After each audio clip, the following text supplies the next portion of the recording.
Welcome to the deep dive, where we pull the most critical, sometimes life-saving information out of really dense source material and give you the We're essentials. basically doing the reading so you don't have to. Exactly. And today we're skipping the huge safety manual and going straight to the core knowledge. Today's deep dive is, it's super specific, but it's also universally relevant. We are cracking open a set of industrial safety protocols. Right. It's a training program for heat stress and heat stroke designed for a high-risk manufacturing site in Pilibhit, India. But this isn't really just about a factory. No, not at all. It's a blueprint. It's a blueprint for how the human body fails under extreme heat Yeah. and exactly what we have to do to stop a catastrophe before it happens. And that's what's so fascinating. This program is for workers around ovens, boilers, fermentation tanks, really intense heat. But the lessons apply to anyone, a construction worker in Arizona, a marathon runner, someone just gardening on a humid day. The rules of human physiology, they don't change. And these protocols make it so clear. Heat-related illness isn't just like being uncomfortable. It's a preventable and often lethal failure of your body's cooling system. Yeah. And our sources are two identical safety training documents. They get into everything from, engineering solutions down to the specific number of milliliters of water you need to drink. So our mission for this deep dive is pretty clear. We need to nail down the difference between heat stress and the medical emergency that is heat stroke. And really grasp the practical steps, the specific timings, the quantities, all the things these high-risk sites demand. Okay, let's unpack this. Let's start right at the beginning with the definitions. The manual kicks off with heat stress. Right. And it says, this happens when your body just can't cool itself effectively, the heat load is too high, and your core temperature starts to creep up. And the industrial context here really helps clarify things. They're not just talking about the sun. No. The documents specifically call out internal sources, so radiant heat from dryers and boilers, and even the humidity from fermentation processes. Which all gets worse during their peak heat season, April to June. So heat stress is basically your body waving a little flag, saying, hey, I'm struggling here. It's the warning shot. So what happens when that warning shot is ignored? How do the sources separate that initial struggle from, total system failure? Well, that total failure is heat stroke, and the source material draws a very hard life or death line in the sand. Okay. It says heat stroke is a medical emergency where the body's cooling system fails completely. The brain's thermoregulatory center just shuts down. And is there a number, a specific temperature? There is. The critical threshold is 40 degrees Celsius or 104 degrees Fahrenheit. Wow. Once your body temperature crosses that line, the protocols treat it as an immediate, profound threat to your life. And the sources are clear. This isn't just random. They're root causes. I really like how the manual structures the risk into three distinct categories. It's not just, it's hot outside. Exactly. And if we, connect this to the bigger picture, it means you have to tackle the risk on three different fronts. So where do we start? Let's start with the most obvious one, environmental factors. Okay, so that's high ambient temperatures, and you mentioned this earlier, high humidity levels. And humidity is that hidden killer, right? It just crushes the effectiveness of sweat evaporation, which is how your body cools down. If the air's already full of water, your sweat just drips off. It doesn't do anything. It does nothing. And then you add in poor ventilation, maybe in some production areas, and the direct radiant heat blasting off the equipment. It's a recipe for disaster. Okay, so that's the environment. What's the next layer? The next is work-related factors. You could call these administrative or systemic failures.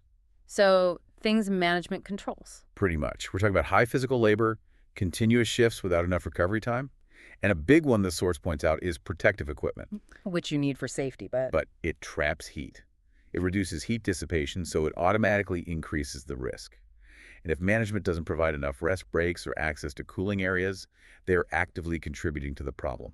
And that leads to the final category, the things that are on the individual worker, Yeah. the individual factor. Right, and the absolute foundation here is dehydration. But the source goes way deeper than just drink water. It talks about acclimatization, right? Yes, a huge point. Yeah. You can't just take a worker who's been on vacation for 2 weeks and throw them back into a high-heat job. So how do they manage that?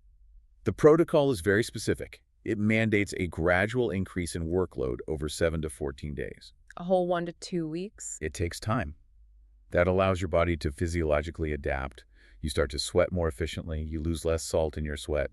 The documents also list non-negotiable risk factors: Hmm. heart disease, diabetes, obesity, plus age and general fitness. So it's this whole integrated system. Your personal health, company policy, and the building itself all have to be working together. Absolutely. The body doesn't care about production targets, it just cares about adjusting. That 7 to 14-day rule is so critical. It means that whether you're a factory worker or an athlete training for a summer event, your body needs that ramp up, period. It's a biological requirement. Okay, so moving from causes to the crisis itself, recognizing the warning signs. The system starts with heat exhaustion. Right, this is the early warning system. If you catch it here, you can recover without, permanent damage. So what should you be looking for? You're looking for heavy sweating, a feeling of weakness, just general fatigue. The skin is usually cool, pale, and clammy at this stage. So not hot and dry. Not yet. You'll also see dizziness, headache, nausea, maybe muscle cramps, and a pulse that's rapid but still, steady. If you see these signs, that person needs to get out of the heat immediately. They are already in danger. And then there's the other side of the coin, heat stroke. This is where the training shifts from just monitoring to emergency action. The symptoms are profoundly different because the whole system is crashed and it's affecting the central nervous system, the brain. The number one sign is that body temp above 40 Celsius, 104 Fahrenheit. But if you can't measure that, look for changes in mental state: confusion, slurred speech, disorientation. They might even have seizures or lose consciousness. And what about the pulse? It's usually rapid and strong, a bounding pulse. Now, what I found really interesting is that the sources tackle this old idea that heat stroke always means hot, dry skin. Ah, yes. This is a critical distinction, and the protocols are very clear. The person may have hot, dry skin, or they might still be sweating profusely. So you can't rely on a lack of sweat. Absolutely not. You cannot. If someone collapses in the heat and they are confused, that is a stroke, period. Doesn't matter if they're still sweating. Their cooling system is broken. Okay, so recognizing that failure is key. But the whole point of this system is proactive prevention. Step 0. Right. And they break it down into a 3-tiered approach: infrastructure, rules, and personal habits. Let's start with the big stuff, engineering controls. These are the physical fixes management has to put in place. So installing and maintaining good ventilation systems, shielding workers from radiant heat. Like putting up a barrier. Exactly. And, crucially, providing dedicated air-conditioned rest areas. And putting fans or cooling systems right there in the work zones. Even just scheduling heavy maintenance during cooler hours is an engineering control. That makes sense. But how do you manage the people? That brings us to administrative controls, and this is where it gets really specific with the rules. Oh yeah, that 7 to 14-day acclimatization period is a big one. But the day-to-day work rest schedules are just as important. So what do they mandate? They require mandatory, regular breaks. The example they give is a minimum of 15 minutes every 2 hours in high heat areas. 15 minutes every 2 hours. That sounds hard to enforce. It can be, but they address that partly through the buddy system. Yeah. And it's not just a suggestion, it's enforced. Workers are paired up to monitor each other. It's a genius control, really, because it creates mandatory mutual observation. It's basically admitting that your own judgment can fail when you're overheating. Exactly. The system says, you might miss your own symptoms, but your buddy shouldn't.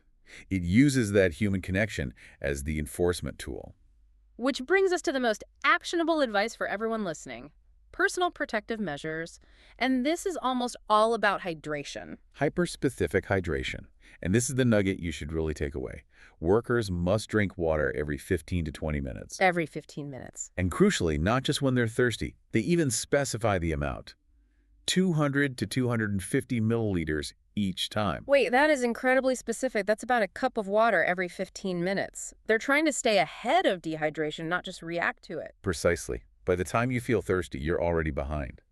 They also require providing ORS, oral rehydration solution, for salt replacement. And then there's the simpler stuff, light-colored, loose-fitting cotton clothes, cooling vests, wet towels during breaks. Okay, so if all that prevention fails, we move into emergency response. And the playbook is totally different for exhaustion versus stroke. Completely. For heat exhaustion, the response is immediate, but it's focused on stabilizing the person right there. So what do you do? Move them to a cool, shaded area immediately. Remove excess clothing, give them cool water, but just in small sips. Not chugging it? No. And apply cool, wet cloths and fan them like crazy. The key is to monitor them closely. If they don't get better quickly, you have to escalate. But the protocol for heat stroke is, as you said, fundamentally different. It's blunt. The text literally says, in all caps, this is a medical emergency. Act immediately. You don't wait. You do not wait. You call for emergency medical help right away. The protocol even lists a specific safety officer's number just to show how fast this has to happen. And while you're waiting for help, Your only job is rapid cooling. Get them to a cool area, remove their outer clothes, and start aggressive cooling. That means cool water sprays, wrapping them in wet sheets. and ice packs, right?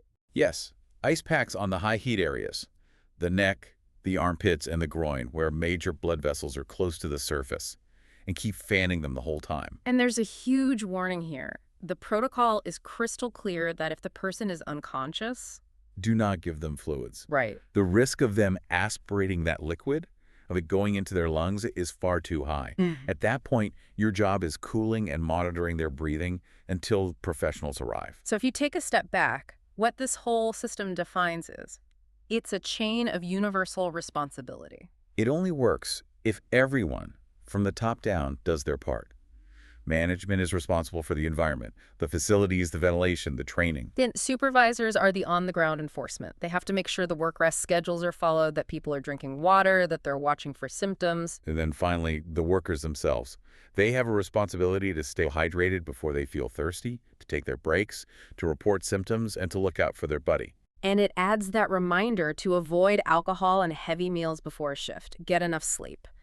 Basic stuff that makes a huge difference. Fatigue makes you so much more vulnerable to heat. So, wrapping this up, what does it all mean for us? I think the fact that a safety protocol mandates something as specific as 200 to 250 milliliters of fluid every 15 to 20 minutes. That's a big takeaway. Yeah, It just shows how precise you have to be. Prevention isn't a suggestion. It's a strict, timed schedule. heat stress is preventable, hydration is non-negotiable, and heat stroke is an absolute life-threatening emergency. Those are really the core lessons from this source. It's all there. You know, the really profound thing for me, though, is the enforcement of the buddy system. It's an explicit admission that your ability to spot danger in yourself can fail before your ability to spot it in someone else. Because the heat itself messes with your judgment. Yeah. Exactly. The system is designed for mandatory mutual observation. And it just raises this question, we rely on that intense level of care in these critical industrial settings. But how often do we apply that same mandated observation in our own lives? When a friend or a family member is doing something strenuous in the heat, maybe the most important safety tool you have isn't a bottle of water. Maybe it's the person standing next to you.